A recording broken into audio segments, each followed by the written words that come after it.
കണ്ണൻ്റെ മയിൽപ്പീലി കണ്ടപ്പോൾ എൻ്റെ ഈ അനുഭവം പറഞ്ഞേ പറ്റുള്ളൂ കണ്ണാ എന്ന് എനിക്ക് ബോധ്യമായി. അങ്ങനെ ഒരു ചേച്ചി അയച്ചു തന്നാണ്. കാരണം കുറച്ച് മുന്നേ ഞാൻ ഈ പറയാൻ പോകുന്ന കാര്യം ടൈപ്പ് ചെയ്ത് കഴിഞ്ഞപ്പോൾ എന്തോ എനിക്ക് തോന്നി വേണ്ട, അത് ചിലപ്പോൾ എനിക്ക് തോന്നിയതാണെങ്കിലോ. അതുകൊണ്ട് ഈ ടൈപ്പ് ചെയ്തതെല്ലാം ഞാൻ ഡിലീറ്റ് ചെയ്തു. എന്നിട്ടാണ് ഞാൻ ഊണ് കഴിക്കാൻ പോയി. അതിനുശേഷം കുറേ കഴിഞ്ഞ് ഞാൻ ഫോൺ എടുത്തപ്പോൾ ആദ്യം കാണുന്നത് മയിൽപ്പീലിയുടെ പടമാണ്. അപ്പോൾ എനിക്ക് മനസ്സിലായി അത് എൻ്റെ പൊന്നുണ്ണി കണ്ണൻ തന്നെയെന്ന്. ഇനി ഞാൻ എൻ്റെ അനുഭവം പറയാം. കഴിഞ്ഞ അക്ഷയ തൃതീയയുടെ അന്ന് ഞാനും ചേച്ചിയും കൂടെ ഗുരുവായൂരിൽ പോയി. ഒരു ദിവസം ഭജന ഇരിക്കാനായിട്ടാണ് പോയത്. ഞങ്ങൾ അകത്ത് കയറി ഭഗവാനെ തൊഴുതു. നാലമ്പലത്തിനകത്തുനിന്ന് ഇറങ്ങി അടിപ്രദക്ഷിണം ചെയ്യാൻ തുടങ്ങി.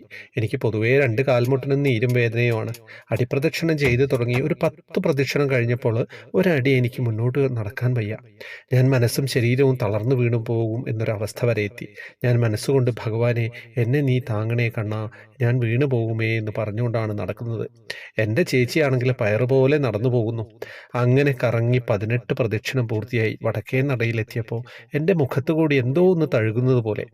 ആ സമയം ഞാൻ സത്യത്തിൽ ആ പരിസരം പോലും ശ്രദ്ധിക്കാതെ ആണ് പോകുന്നത്. കാരണം ഞാൻ വീണു പോകുമോ എന്ന് എനിക്ക് പ്രദക്ഷിണം പൂർത്തിയാക്കാൻ പറ്റാത്ത വിഷമവും.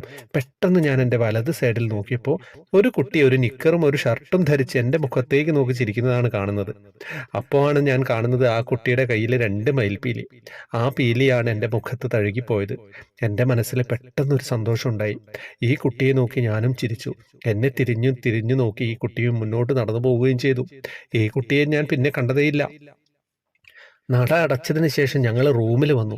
വൈകിട്ട് നട തുറന്ന് ഞങ്ങൾ ഭഗവാനെ കണ്ട് തൊഴുത് ശിവേലിയും കണ്ട് തൃപ്പുകയും കണ്ട് നെയ്യും കഴിച്ച് ഞങ്ങൾ കൃഷ്ണനാട്ടം കാണാൻ വന്നിരുന്നു. കൃഷ്ണനാട്ടം നടന്നുകൊണ്ടിരിക്കവേ ഞാൻ എൻ്റെ ഓപ്പോസിറ്റ് സൈഡിൽ നോക്കിയപ്പോൾ ഈ കുട്ടി അവിടെ ഇരിക്കുന്നു.